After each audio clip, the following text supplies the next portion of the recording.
Yes naman guys. Alam nyo guys, believe naman talaga ako ni Senator Ping Lacson. Kasi matagal na to sa Senado before eh.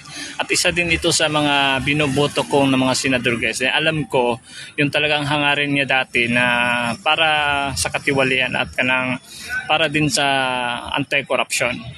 Pero sa ngayon guys, pagbabalik niya, iba na talaga yung kanyang mindset talaga na klarong-klaro naman talaga na iba na talaga yung pinoprotektahan niya. At sa ngayon, dahil siya yung chairman ng Blue Ribbon Committee, alam na po natin yan guys, kung ano talaga ang nangyari. Hindi tayo bobo. So, naintindihan natin at talagang karapalan na to. Diba? So, very disappointed tayo yung bumuboto sa kanya, yung belief sa kanya, yung tapang niya sayang na sayang. Hindi nagagamit para sa taong bayan, kundi para sa iilan lang na kanyang pinoprotektahan.